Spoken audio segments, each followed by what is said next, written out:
everybody. Welcome to Climb the Ladder for our 35th episode presented by Wash Up Network.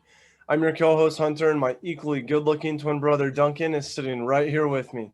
We have some exciting news about the 2021 MLB season coming at you. Thank you to everybody who's been tuning in each week, and don't forget to subscribe, rate, and review us on iTunes and Spotify. As always, let's climb the ladder. Hey everyone, excited to have you all here for our 35th episode. Today we've got a lot coming up in Major League Baseball, especially with spring training right around the corner. So we'll get into all of that. We'll get into the COVID protocols that they've put into place. And finally, we've got an awesome interview lined up for today's episode. So before we get into all of that, this episode is brought to you by none other than Kiko's Coffee and Tea. Use code CTLW for 16% off of your total purchase.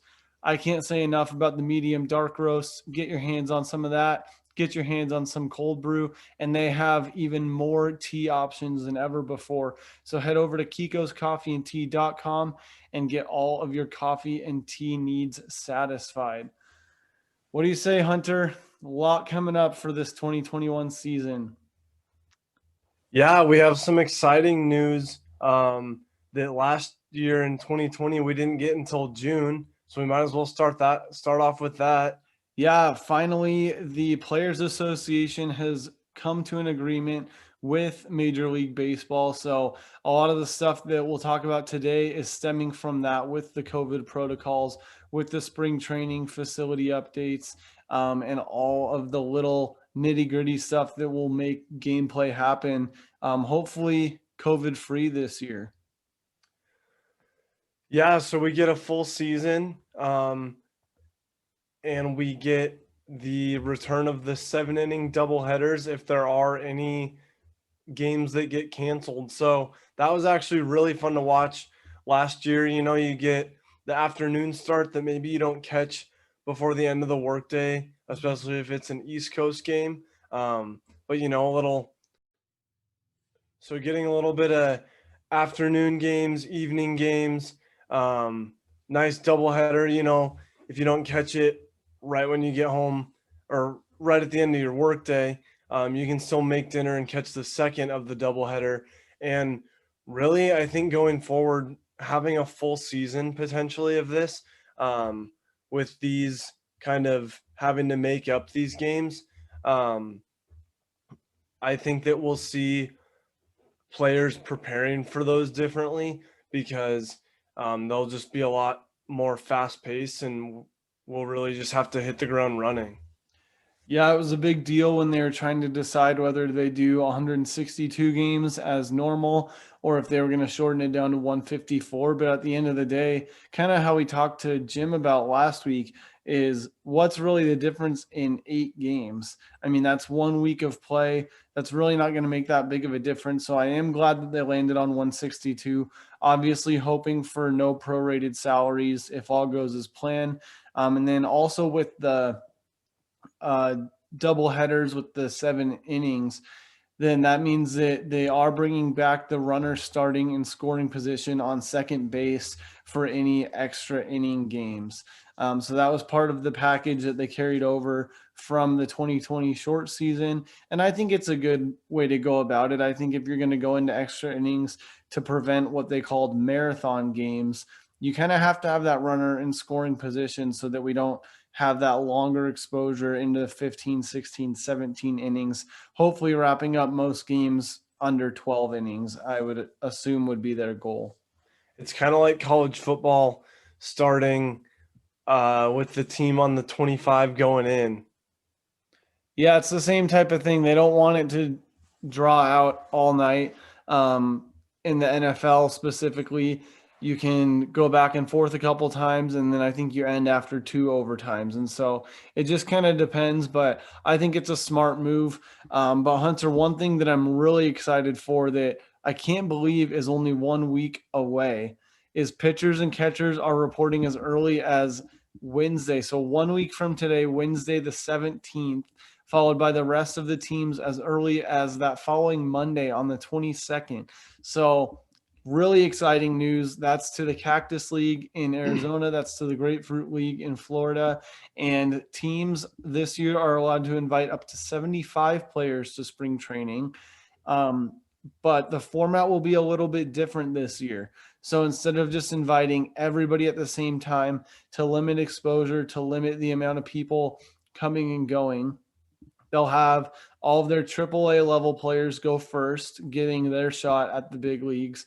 And then once AAA departs, the double and single A level players from the organization will come in after them, play some games, get their spring training in, and then go on and start their regular minor league season, which I have heard might be delayed a little bit. And as we know, last year there was no minor league season. So I think they're probably itching to get back out on the field. And the final thing regarding spring training starting is that fans will be allowed to be in attendance, obviously at a limited capacity, but nonetheless, a very exciting development for 2021. Yeah, I gotta like some fans. Like we were saying, we got to get back to Safeco Field. Got to get that return, especially with a full season. It'll just be good to be in that summertime ballpark atmosphere. Yeah, I was thinking about that the other day. I was just wanting a sunburn. I was wanting a hot dog. I know that we always talk about, ice cold beer, a good hot dog, good piece of pizza, whatever it is. But I'm just longing for that. So praying for Mariners games this season. But one thing going on down in Florida, which you never know what's going on in Florida these days, is the Grapefruit League, which usually hosts a lot of the more Eastern and Southern teams, is actually dividing into two this year. So it's all going to be the Grapefruit League, but it's going to be the East Coast of Florida and the West Coast of Florida. So they're doing this to prevent travel from multiple locations with a lot of teams. In Arizona, the facility is set up in a way that that's not as much of a problem. But in Florida, they wanted to prevent a lot of teams coming and going and traveling extensively. So they are setting up a 24-game spring training, whereas the Cactus League will remain at 28 games in Arizona. So pretty exciting development there. It's good that the MLB was able to finalize the deal with the Grapefruit League, and spring training is looking up because here we go in 1 week. Pitchers and catchers are on the field. Yeah, that's exciting. And I mean, that's definitely a necessary move that the league will have to make to limit COVID exposure, but it definitely works. Speaking of things working and teams making moves, of all teams that we've been talking about, it's California, but it's not the Padres. The Dodgers landed Trevor Bauer, not the New York Mets, who we thought for a while were the biggest players.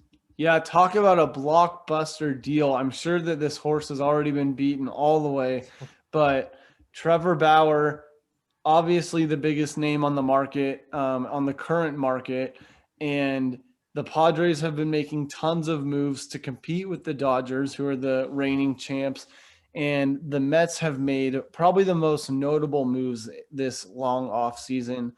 But Trevor Bauer ending up in LA with the Dodgers, I think that's such a brilliant move for the Dodgers to make. I know that there's some feathers ruffled, I guess you would say, because it was released by Trevor Bauer's media team that he had decided to sign with the Mets, although nothing was official. I had seen some reports on Twitter that confirmed that. And so that was an interesting day. He did come out and apologize to the Mets fan base. He wasn't trying to, prank anybody or get anybody's hopes up. But I think that the Dodgers really have no reason to not make a deep postseason run again in 2021. Yeah, they're definitely favorites to repeat. Speaking of repeating that we'll get into later, we saw the Chiefs go 2 years in a row. So seems to be a theme in Major League sports these days. You get teams, they get hot, they stack it up, they draw attention, and people want to go there. So obviously a big name like Trevor Bauer landing in LA is going to be huge for the Dodgers organization, especially going forward. Speaking of other players signing and us reliving some Safeco Field summertime days, King Felix, former Mariner, signed a deal with the Baltimore Orioles. Yeah, that's a pretty big deal for Felix. Anybody who's not local to Seattle or a loyal fan of the Mariners might not know his story or his career as familiar as we do. But King Felix signed with the Mariners. I think he was 17 out of Venezuela. A phenomenal career that he had in Seattle. He threw a perfect game. He had numerous just lights out innings. He probably holds some strikeout record, some innings pitch record in Cy Seattle. Young Award winner. Yeah, he really created a great resume for himself. But really, after 2014 or 15, his career in Seattle started coming to an end. The light at the tunnel was getting pretty big because he was not performing as he used to. But he had such a loyal fan base in Seattle, and he is missed. But after a short stint with the Braves, it looks like he's furthering his career with the Orioles, hopefully finishing strong. I don't think he has much left in that arm, but he's such a fun player to watch, and it's cool to see him land over there with the Birds. Another big signing that is huge for our in-division rival is the Angels extended Shohei Ohtani to 2 more years at $8.5 million. And for anybody that's been following Ohtani lately, he on the mound, he hasn't been doing a lot. So he's a dual threat, really good at the plate. He was really good on the mound, but last year he had surgery, didn't even have an appearance, I don't think. And so an interesting signing at that. But I think that if they can get him back on the mound and get him back to that dual threat that they signed him coming out of Japan for, I think that could be a good deal for him. Yeah, man, that one's hard to swallow because the Mariners were one of the final West Coast teams that he was considering back when he was coming over from Japan. And we lost him going to the Angels, which, as if that wasn't hard enough, they're one of our in-league rivals. So, yeah, he's definitely been showing up there, and that's a pretty big extension for him. Yeah. Speaking of Shohei, someone who tends to be the DH, being on an American League team, let's talk a little bit more about that universal DH rule that they're deciding not to implement for the upcoming 2021 season. Yeah, so we had talked about Nelson Cruz a couple weeks ago, kind of at the end of his career, but still a slugger, still putting up the numbers, still putting up those home runs, pretty high batting average still, but he's just not as quick in the field anymore. And along with the announcement for the season and the doubleheaders and all the particulars for the season, the MLB also announced that there would not be a universal DH like there was in the short 2020 season. So it came out that the Players Association wanted it, but Major League Baseball did not. I mean, I could see it both ways. I'm more with the Players Association. They thought that it would create more job opportunities, like we talked about with Nelson Cruz. So it was going to be interesting to see how that played out regardless. But I guess back to normal is back to normal as best we can be. Yeah, I think it's hard with one, such an old organization that they've shown that they're willing to be flexible, but at the same time, if they're going back to 162 games, if they're going to attempt this season as a normal season or whatever this new normal will be, I don't see a reason to bring back the universal DH because really that was really to implement COVID protocol in the short season and to be more efficient. And so I can see the benefit. And as an American League fan, I like the universal DH. I like the DH position, but really I'd say less reasons to bring it back than more. So not too surprising there. Well, one more final baseball update, which I thought was maybe the most interesting of today's topics, is the baseball itself is literally changing. And you might be wondering, what do you mean by baseball? Well, I'm talking about the actual thing that you're throwing around and hitting. The White ball with baseball, red laces. yep, white ball, red laces, probably says Rawlings on it. And the baseball itself is literally being altered just slightly, they're saying, but to reduce the offensive production that we've seen in the last couple seasons. So, as you might remember, even in the short 2020 season, there were a lot of home runs still. Obviously, no records broken, but a lot of offensive happening. Just really the last 2 or 3 seasons. And so I That's don't kind know. of surprising to me just because, I mean, as time has gone on, obviously people are getting stronger and faster and bigger. Mhm. And kind of like we talked about with Jim about the PED era, and they've definitely gotten that under control. But why would you change the structure of the baseball just because a man has gotten bigger and stronger and worked harder in the weight room and gotten his bat reps down even more? Yeah, it's going to be a topic that this is only the start of the discussion. I'm sure we'll be talking about it all season because if people are getting better, they're getting better. The records are going to be shattered and the ceiling is getting higher. So definitely stay tuned for updates on that because the baseball itself being changed, I'd say, is quite a big deal.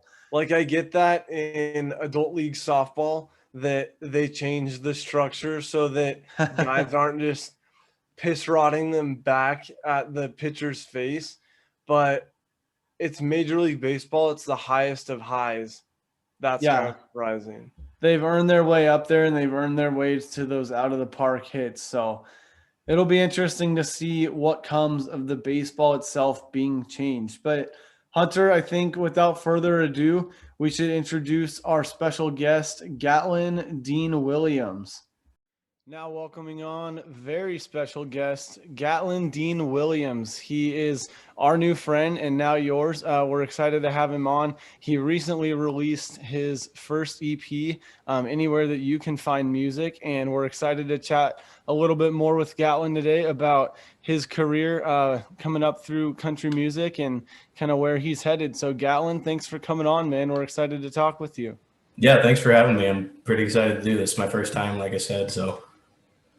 Yeah, Right man, on. we're stoked. And like we kind of prefaced before this, but this is for the people to hear. Everybody knows how big of country music fans we are.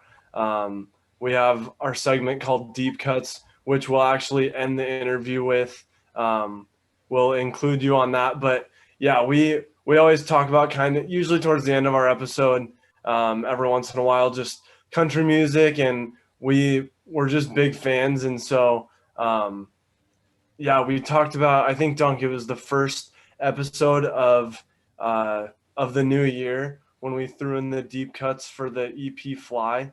And so yeah, we're excited that it came full circle a month later and we can have you on. Yeah, me too. Yeah, well, I think without further ado, we should jump in and get to know you a little bit more. So you can have the floor, Gatlin. Just tell us a little bit about yourself, kind of your background, and kind of where you're at now. All right. Well, I mean, I'm kind of a boring person, to be completely honest. So as far as like my background goes, I'm from Spokane. Well, I say I'm from Spokane. I'm from the South. I was born in Florida, but we ended up here. My mom's from here, so I got roots here too.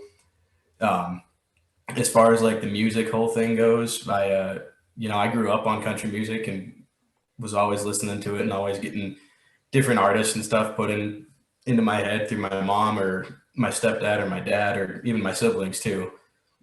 So I've got a lot of memories like going on road trips, listening to Sugarland and stuff like that. So that's really where the whole fascination came from with it. I don't really know what else I can say though. Like I said, I'm boring. There's nothing to me. I'm an open book. I mean, I think you're someone that likes to just let the lyrics speak for themselves. And if anybody out there has listened to you since we had talked about you a couple weeks ago, I'm sure that they can attest to that as well. You are, I mean, such a lyrical genius already at this point in your career. And I know that you're just getting started, which is so cool. But Yeah, it's cool to have those influences. I know, I mean, even though Hunter and I don't have a musical bone in our body, we're definitely influenced by the people that we listen to. And we're from a small town outside of Seattle, so just on the other side of the mountains from you.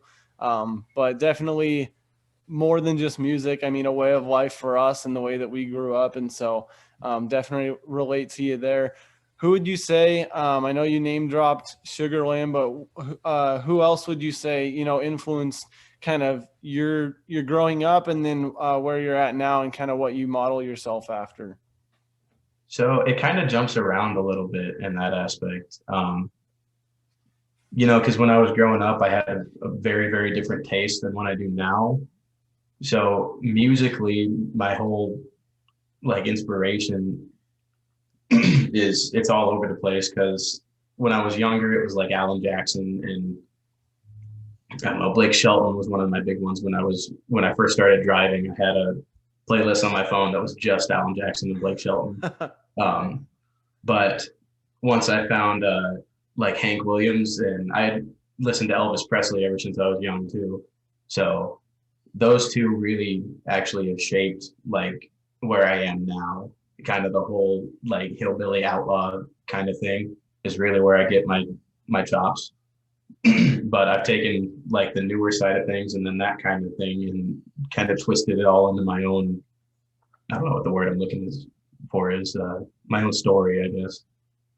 Yeah, it's definitely your own sound and your own style, which I think is really cool. You can definitely hear those influences and some of that passion just from what you're singing about. But it is cool that it's a really uniquely your style. And speaking of Elvis, it makes me think of, I think you and I were in Nashville at the same time when my Hannah and I went on our trip. I think we missed you and your mom there by like one day or something to meet up at a bar. Um, so just thinking of Elvis, like it was so cool to do we went to the Country Music Hall of Fame and the RCA Studio B, which was obviously all about Elvis. Yeah. Do you have any like cool like influence moments, or were you able to do that tour and just like kind of find out about Elvis and kind of birthing that next generation of music? As far as like Elvis goes, not really, but the first time we went to Nashville, we did get to go tour the Country Music Hall of Fame and like the Johnny Cash Museum, the Grand Ole Opry, and everything. And so my first single, Gypsy Soul, was actually recorded at the Ryman Auditorium, which was one of the other tours we did. Because at the end of the tour, they offered an extra $15 and you can record a song, and it can either be one they have or one you wrote. So I figured, hell, $15, I can throw that on and then throw it out as a single later. But no, as far as like the next generation of thing, I had already known all that stuff because every artist that you see in the Country Music Hall of Fame has been a big influence to me. So I spent hours and sleepless nights just delving into everything about them.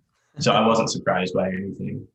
So Yeah, man, that's awesome. And just like being able to incorporate different styles like that, like Elvis and Alan Jackson never did a song together, but there's so much that you can take out of their lyrics or their style. And dude, that's just so cool. Like when Duncan and I were little, we drove around, and every time we got in the car with my dad, all we wanted to listen to was Drive by Alan Jackson.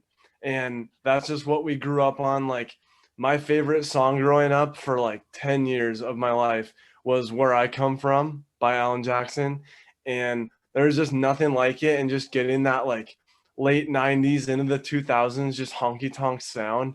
And it just makes me think like I'm so excited for the other stuff that you're going to put out, because I've ripped through Fly so many times. And the title track Fly is just like incredible. But one of the ones that I just really like, I think how it sounds, just how you kind of carry it out, is Put Me Away. And so I don't know if you want to speak any more to that song or another song, but just maybe break up a song or two off the EP. Okay, well, I mean, like,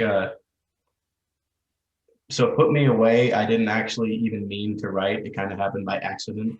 Um, so a good friend of mine graduated in 2020, and he and his girlfriend had never they didn't get to go to prom or anything. So his mom texted me and said, "Hey, will you come sing a song so they can do a slow dance at his graduation party?"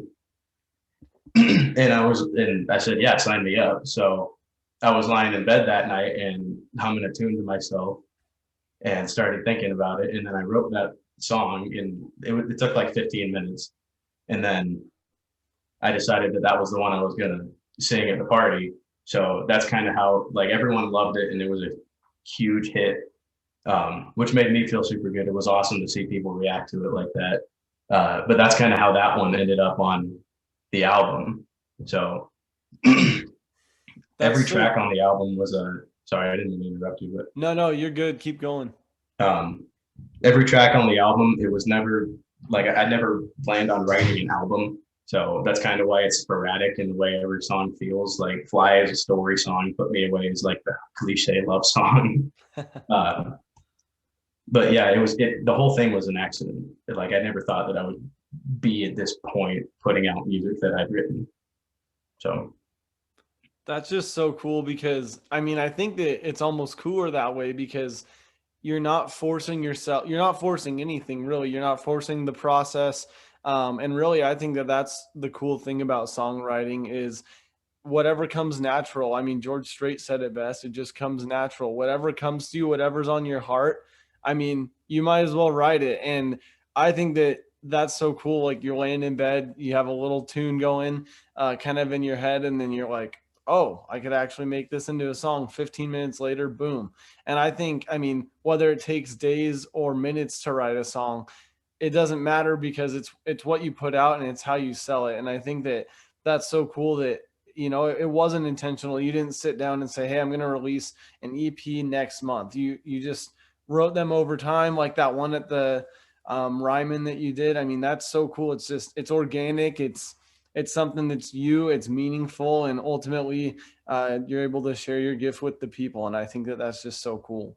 Yeah, that was the big thing for me, was just being able to put it out was awesome. At that point, I could care less what people actually thought. Just knowing that something I wrote is out there is just cool.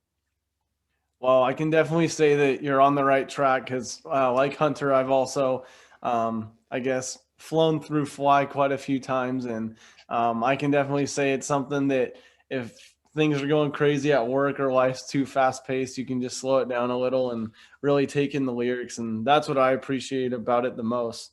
One thing I'm curious about is kind of your songwriting process just as a whole. So maybe not as specific to a song, but walk me through kind of, you know, if you're feeling like you're in the songwriting mood, what's kind of the first thing you do, or walk me through a few steps of just that process. So I don't really have like a set process. It kind of varies for me. I don't know. Usually I don't plan on sitting down and writing. I kind of just let stuff come to me, and it kind of works better that way because I don't like to force anything. And because if you force it, it takes forever, and then you feel down about it. And even if it's a good song, you won't feel like you want to release it. So I don't know. I kind of just like walking around during the day. Sometimes something will hit me, and I'll throw it in. I have a folder in my notes on my phone that is just hooks. So and like hook in the songwriting world is the part of the song that actually like hooks you and it catches you and makes it catchy.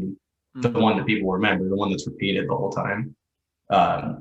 So like I said, walking around during the day, something will pop into my head and I'll throw it in there, and then I'll either come back to it later or I'll stop everything that I'm doing for the next like 20 minutes and just sit down and bust it out. Man, that's awesome just to hear, like, because that's what I always wonder. And like I said earlier, that's what the kind of stuff that Duncan and I talk about. And like, we're ones to go into, you know, like the lyricgenius.com where you can like click on the highlighted sections of Word and see like, what does that actually mean? Or what is the artist trying to say there? And that's the kind of stuff that we love and just like pick apart. And yeah, you get a good hook and you're home free right there. Like the rest of it's just going to fall into place. Kind of on a different note, I'm just curious, what are some of your favorite songs to cover if you're just gonna like, whether you're gonna sit down and play around a campfire or put it on Instagram or play at a local bar? That's kind of a hard question, actually, because like I've never played a song that I didn't want to play again, except for my own songs. But I don't know. The past week, I always do stuff on my like Snapchat and Instagram stories. I'll put a post up and say, "Hey, give me songs that I should cover," and then I'll do like a 60-second, 50-second clip of whatever it is. This last week, I found that one of the songs that I really like to play and that I actually had written an arrangement for earlier was "Knocking on Heaven's Door," but not the Guns N' Roses version, the Bob Dylan version. He was the original songwriter of that, and that's the version that I've always listened to. So someone requested that I did do that one, and I sat down for a few minutes and kind of played around with the picking pattern that I was going to use. And I think that one's actually been my favorite because I've been playing that a lot, even just by myself. Like when I sit down to play or write, I'll use that to warm up. And another one that I really like doing is "Song of the South" by Alabama, just because everyone knows that one. Even if you're not a country music fan, you've heard it on movies or on a soundtrack or something. So I think those would be my two favorites, at least right now. That's awesome. I think I knew that Bob Dylan was the songwriter on that, but to be honest, I don't think I've ever heard his version. So that's cool. I'll have to go check it out after we're done recording, because I like when a songwriter records their version of a song. So like, for example, Luke Combs. I love Luke Combs, but he has a lot of songwriters that do a lot of stuff for him. And typically they'll do their own acoustic version, like on YouTube or something. And I love listening to just, the slight differences in the melody, or sometimes it's just slowed down a little, or even just a different take on kind of the tone or the pitch. And so I love listening to those as well. Man, going off of that, I'm going to have to put like the notification setting or whatever on your Instagram stories, because I'll just like throw songs your direction. I love acoustic covers and stuff like that. When you said "Knocking on Heaven's Door," it made me think of the one that Justin Moore did with Guns N' Roses. And I just think that's cool because that's not original. And I always like, when people have their own takes on stuff. But yeah, I guess I haven't seen as many of the stories as I want to. So yeah, I'm definitely all about that kind of stuff. Yeah, I always like seeing like in a lot of covers that I see or at least like covers of popular songs that you didn't know were written by someone else. I usually like the original version better in most cases, just to see like what the original image was intended to be. But it's super cool to see like big people doing covers of songs that you haven't heard or from a different genre. Like Luke Combs did a cover of "Fast Car" by Tracy Chapman. That was awesome. And it was pretty similar to the original, but it's just cool seeing other people's takes on that, just like y'all said. Yeah, and actually, not to like pump Luke Combs here, but one of my favorite covers, and then it just happens to be by him, is "Dive." And who would ever think that Luke Combs could take an Ed Sheeran song and literally, like we talked about, make it his own and just crush it? But that's one of my favorite Luke Combs songs, and I think that like that should be on an album. Yeah, I do too, actually. And I like the Ed Sheeran version too, but I had heard that version originally, and someone actually requested that I cover that one before. So I know the song and I know Luke Combs' version better, but it was wicked when I found out that he had done a version of it. And I wish that I would have been, because he did it live and they released a video on YouTube of it. I just wish I could have been at that show. That would have been awesome. Yeah, he absolutely crushes that. And every time I hear it, I just think, man, Ed Sheeran, such a good artist, obviously, such a good songwriter, but Luke Combs' cover version is so good as well. And I actually saw a quote one time by Luke Combs, and he said that he likes to cover people that he would actually hang out with. And he's like, Ed Sheeran is just a simple dude. He's like, if he was from the United States, he would have been a guy that I would have hung out with in high school. And I think it's cool that, you know, he recognizes that in a completely different genre, but he recognizes just songwriter to songwriter, the quality of a song. It doesn't, there's no barriers to a genre, which I think is so cool. Like Knocking on Heaven's Door, you can cover it. It's, I mean, obviously a timeless classic, but it's one of those things that doesn't just stop at classic rock, or it didn't just stop with Bob Dylan, because obviously it is what it is today because of the Guns N' Roses version. So I love covers. And while we're on the topic of covers, I will say that right before we started recording, I had told you that I found your version of Maddie and Tay's recent number one, Die From a Broken Heart. And for everybody out there, check out Gatlin Dean Williams on YouTube. Some great covers there, but specifically the Die From a Broken Heart. I was just telling Gatlin that I actually stumbled across that and didn't even realize it was him until just a little bit ago. And it's an awesome version. It's the male version. So if you've heard the song, it's all from the female perspective. So I actually love when people do that. Like Thomas Rhett's Marry Me. I've heard it from the other side as well. And I love just hearing a different take, because it's like, depending on who wrote that song, it easily could have gone the other way. So that's an awesome cover for everybody out there listening to check out for sure. Yeah, that was, I like taking songs like that and flipping them and writing the other perspective. At some point, I actually have them written down. I have an album that I want to put out. It's just like 5 or 6 songs that are all popular songs that have been number ones in recent years or in the last 60 years or so. But I flipped them and wrote them from the other main character's perspective. Like I can't, I did a Writing with Private Malone by David Ball, but I did it from Private Malone's perspective. Whoa. So one day when I have the audience that will listen to that and the platform to put it out on, I'd really like to experiment with that. I love doing that kind of stuff. Man, that is a cool song. I just think it's cool in general. So yeah, to hear the other part of that, and obviously like it's based off of a song that's already been out there and like somebody else's idea, but when you break it down, like you're still writing a song.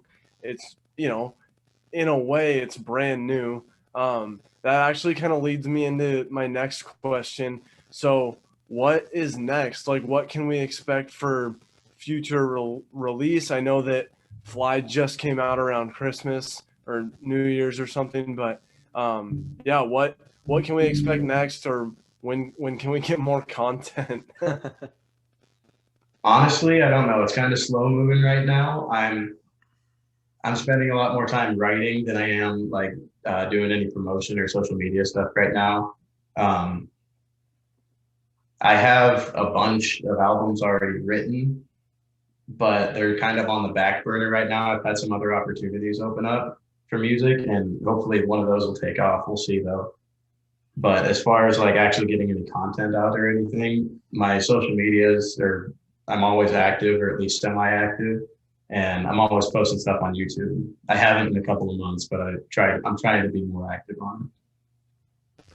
That actually that kind of ties in with the follow-up question I was going to say.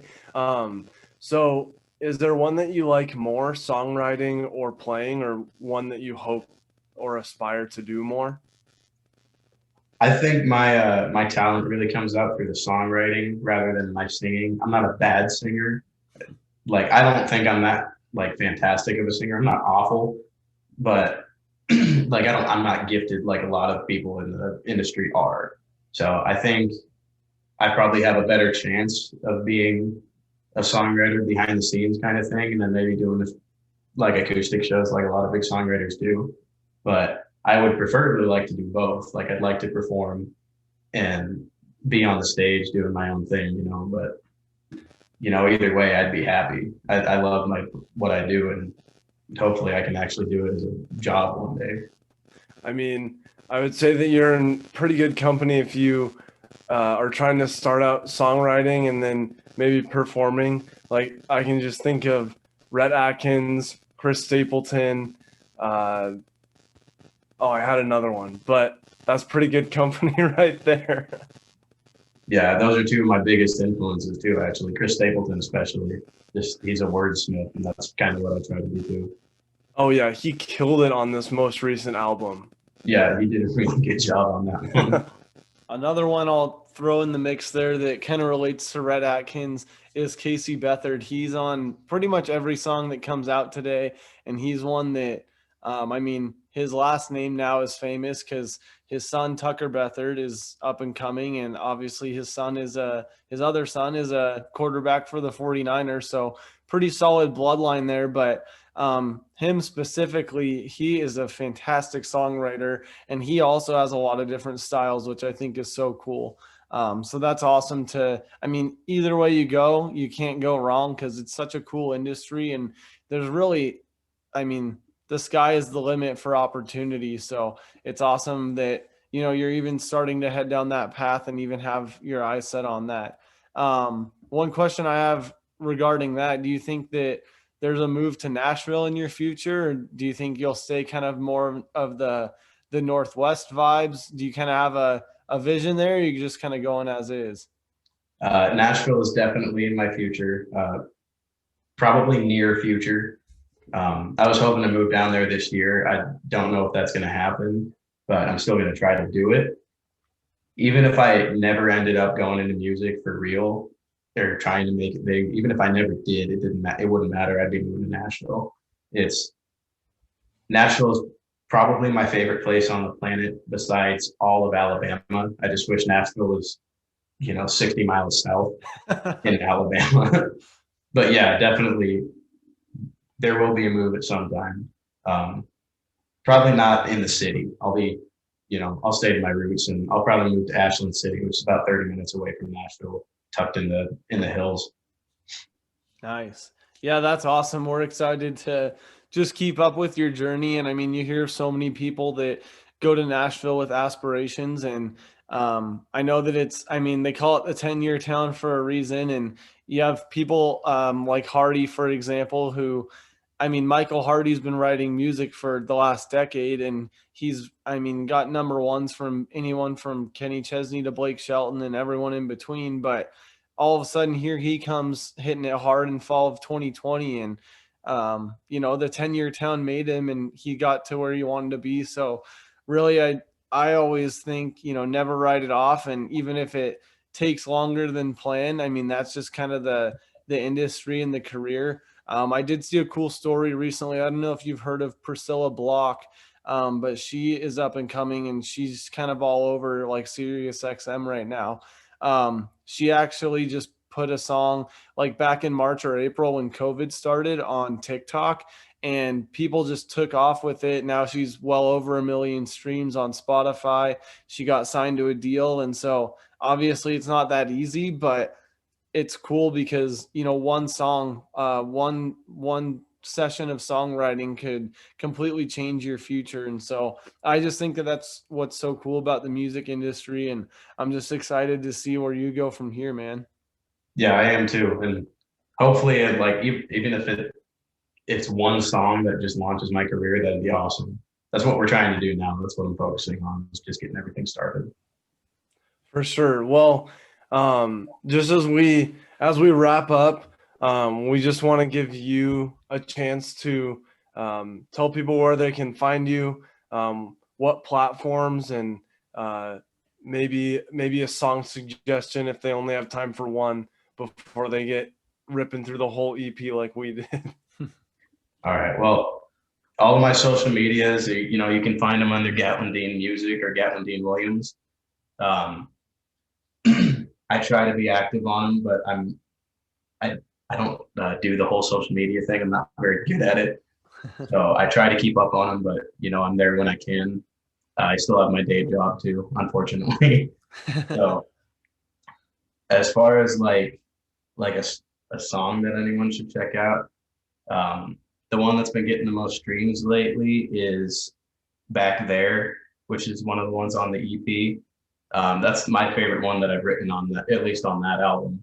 So if I had to suggest one, I'd say that one.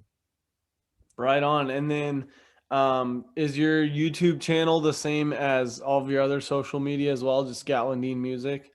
It's Gatlin Dean Williams. If you search Gatlin Dean Williams on Google, it'll pop up with all that stuff. Or if you put it in any social media. Right on, man. Well, we appreciate you coming on, taking the time to share a little bit more about your story. And like we said, we're excited to see where you go from here. It's only the beginning. And I mean, the sky's the limit for you. And so, yeah, we just appreciate you coming on here. And it's been awesome to just hear more about you and your music. Yeah, I appreciate you guys having me. Thank you very much. For sure, man. Yeah, it's been fun. All right, man. Well, take care out there. Everybody out there, make sure you go give Gatlin Dean Williams a follow on everywhere that you're on social media. Make sure that you give him some love on YouTube, Spotify, iTunes, anywhere that you stream your music, because Gatlin Dean Williams is here and here to stay. And Climb the Ladder is a proud supporter of our new friend, Gatlin Dean Williams. So until next time, man, thanks for coming on, and we'll talk to you soon. Yeah, thank y'all too. And that was a fun interview with Gatlin. It was so cool learning about his career, about just how he's gotten started, kind of his upbringing and his different influences and everything. And so, again, guys, don't forget to go check out Gatlin Dean Williams on Spotify, iTunes, YouTube, Instagram. He does some cool covers and stuff on Instagram. So add that to your feed or your featured stories. And as always, as we get into segments, they are brought to you by Apex Koozie. So go get your Apex Koozie. We had a nice sunny day here. It was cold. It was like 40 degrees, but man, was it sunny. It's going to snow at the end of the week, but today was sunny. Summer's literally right around the corner, and you got to keep that drink cold on those hot days. Go get your Apex Koozie. They make tall and skinny ones for your White Claw, all your seltzers. Well, I was going to name them all, but There's too many now. There's actually more seltzers than there are brands of beer, I swear. But they also make them for your standard 12-ounce beer can. Go get yours today. They have them on sale. Use code WASHEDUP for 10% off your purchase of your own Apex Koozie. Yeah, Hunter, I don't know about you, but the first thing I grabbed when Super Bowl 55 kicked off was my nice, sleek, skinny can, white edition Apex Koozie. Had it for the long haul, put a couple drinks in there throughout the game, and it was smooth sailing from there. So what do you say? Let's get into one of our favorite segments, the deep cut segment, feeding off of our featured artist for today, Gatlin Dean Williams. Yeah, he definitely mentioned some deep cuts. I mean, he was talking about Alan Jackson and Hank Williams, and I mean, you could just go into the archives on those. I think Alan Jackson has a record called 34 number ones or something, which is just an all-time, because you could just grab them off of there. But my deep cut for today is Drake White, Living the Dream. It was on the radio, I think sometime last year, but man, that came on my Spotify today. And just for the time that we're in currently, just around the US and around the world, I mean, he just breaks it down, and you got an old Ford truck, a dog in the back, a white picket fence, and you're just living the dream. And one of my favorite lines from that song is, "Ain't doing half bad for a half full glass." And so whether you see it half full or half empty, not doing half bad. And really, whatever your situation is, you just take it, living your own dream. Yeah, I love that song. That one's always a good one to just turn on, feel good, drive with the window open, and it always hits home for sure. Well, my deep cut, which I actually heard today, but Gatlin just mentioned in the interview, is Riding with Private Malone. And now that's an old one. That's a really deep one, but that one came on my Spotify today.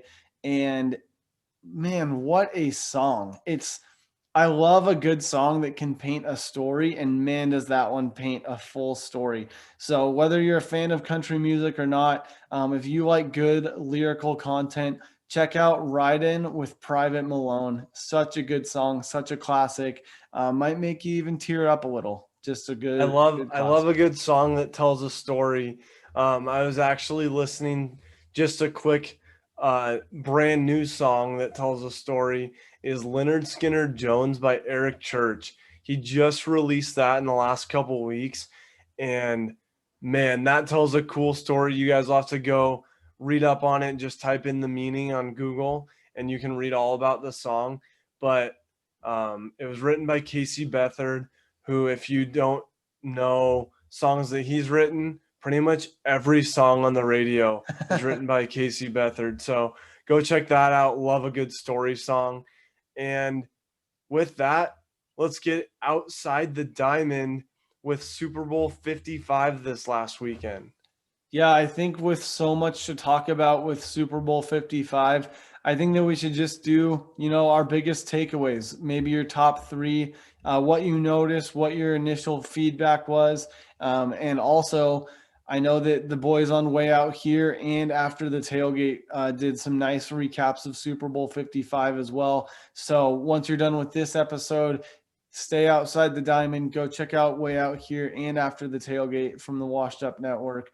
Because there's a lot of stuff to talk about from this game. But Hunter, what are a few of your takeaways from this game?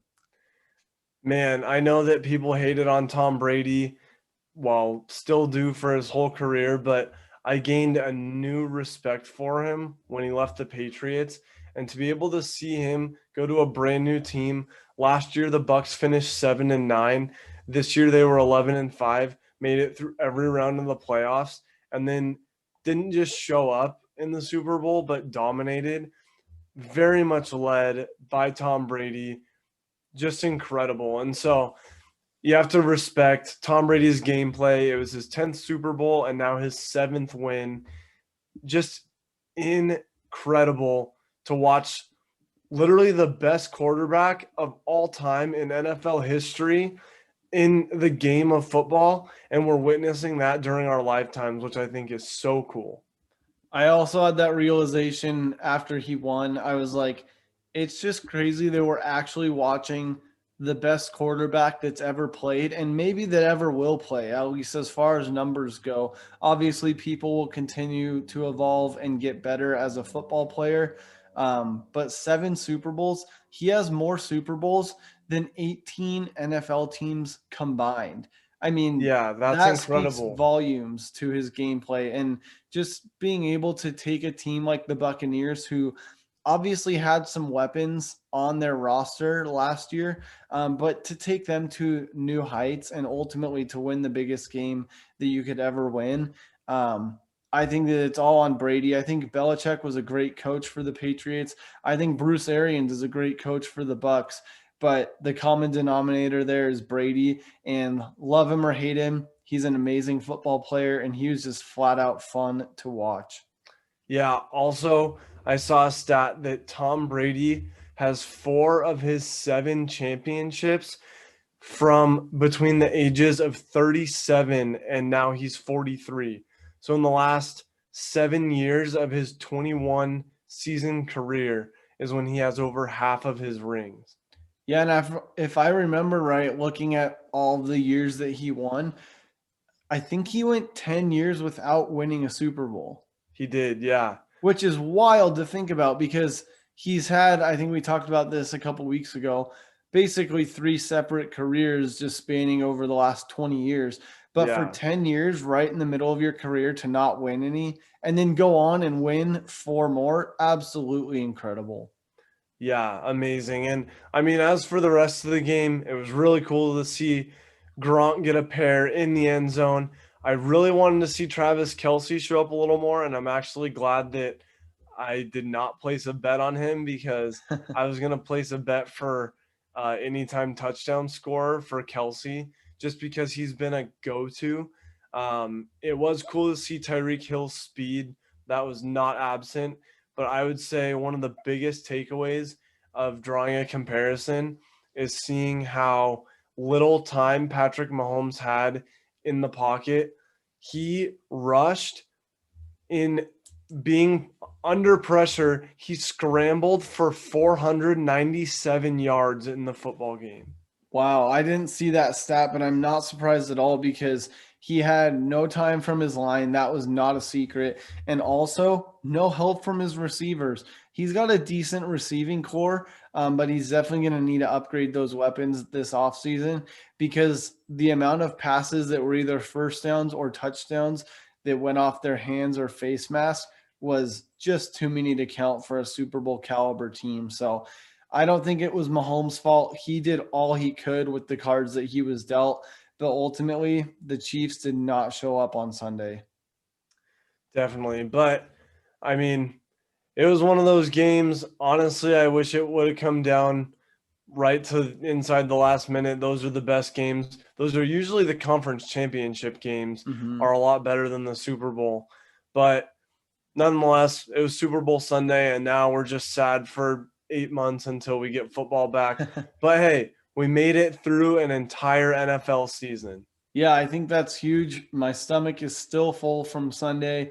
And now I can't believe that we only have to wait 1 week until pitchers and catchers report. So I'm looking towards that. Is a pretty good turnaround. Also have going outside the diamond onto the track, Daytona 500. Oh, yeah. It's always a nice little segue from football season into NASCAR season, which Hunter and I actually grew up on before we even watched a football game. So we'll dive a little bit more onto the track, but then especially to the reason why we're here. Baseball starts in 1 week, and we are about to have some content. We're going to have a lot coming at you guys. We've already had all the players move around that are going anywhere. Kind of with Trevor Bauer capping all that off. But here we go. We are just about to be in full swing of, as of today, a full MLB baseball season. Yep, Climb the Ladder is here for it, and we're excited that all of you will be right here with us for our first full MLB season as a podcast. So, Hunter, without further ado, I think we sign off as always. Let's climb the ladder.